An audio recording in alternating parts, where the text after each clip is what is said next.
சங்கரன் கோயிலில் ஆண்டுதோறும் ஆடி மாதம் பௌர்ணமி அன்று நடத்தப்படும் ஆடி தபசு பற்றிய புராண கதை தெரியுமா உங்களுக்கு? சங்கன் பதுமன் என்ற நாகவம்சத்து அரசர்களுக்கு இடையே ஒரு போட்டி இருந்தது. சங்கன் சிவனை வணங்கினான், பதுமன் நாராயணனை வணங்கினான். சிவன்தான் பெரியவர் என்று சங்கன் சொல்ல, இல்லை இல்லை நாராயணன் தான் பெரியவர் என்று பதுமன் சொல்ல, இருவருக்குமே அடிக்கடி சண்டை மூண்டது. நாம ஏன் சண்டை போட வேண்டும்? சந்தேகத்தை பார்வதி தேவியிடமே கேட்டு நிவர்த்தி செய்யலாம் என்று இருவரும் பஞ்சாயத்து வைத்தனர். ஹரியாகிய அண்ணனும் ஹரனாகிய நீங்களும் ஒருவர்தான் என்று மக்களுக்கு உணர்த்துங்கள் என்று சிவனிடம் கேட்டார். சிவனோ, அவ்வளவு சீக்கிரத்தில் நான் காட்சி அளித்து விடுவேனா? நீ தவம் இருக்க வேண்டும் என்று சொன்னார். அதை கேட்ட அன்னை, நான் தவம் இருக்க எங்கு செல்வது? அதற்கு ஒரு வழி கூறுங்கள் என்றார். புன்னை வனங்கள் நிரம்பிய வனத்தில் முனிவர்கள் புன்னை மரங்கள் வடிவிலேயே என்னை நோக்கி தவம் இருக்கின்றார்கள். அங்கு சென்று நீ தவம் இரு. ஆடி மாத பௌர்ணமி நாளில் நான் வந்து காட்சி தருகின்றேன் என்றார். தன் பக்தர்களுக்கு தெளிவு வர நான் தவம் இருப்பதுதான் நியாயம் என்று சொல்லிவிட்டு கிளம்பினார் அன்னை.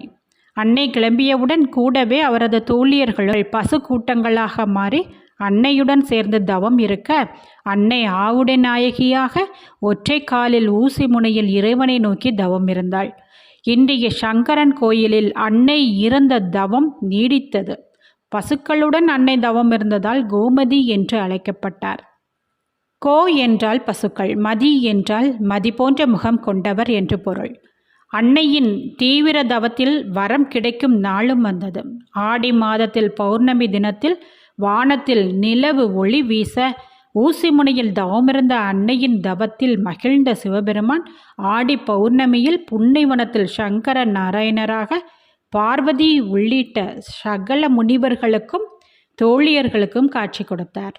ஒருபுறம் சிவப்பு, மறுபுறம் சியாமளம், ஒருபுறம் கங்கை சந்திரன் சடைமுடி, மறுபுறம் வஜ்ரமாணிக்க மகுடம், ஒருபுறம் மழு, மறுபுறம் சங்கு, ஒருபுறம் புலித்தோல், மறுபுறம் பீதாம்பரம், ஒருபுறம் ருத்ராட்சம், மறுபுறம் துளசி மாலை, ஒருபுறம் வைணவன் பதுமன் ஈசனுக்கு குடைபிடித்திருந்தான், மறுபுறம் சைவ சங்கன் பெருமாளுக்கு குடைபிடித்து நிற்க ஹரிஹரனாய் காட்சி தந்தார் இறைவன்.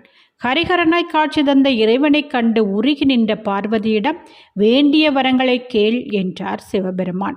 இத்திருக்கோலத்தை மறைத்து உம்முடைய திருவுருவை கொண்டு என்னுடன் எங்கேயே தங்க வேண்டும் என அம்பாள் வேண்டிட, ஈசனும் சிவலிங்க வடிவமாக புன்னை வனத்தில் உமாதேவியுடன் எழுந்தருளி அங்கேயே கோமதி சங்கரனாய் பக்தர்களுக்கு காட்சி கொடுத்தார்.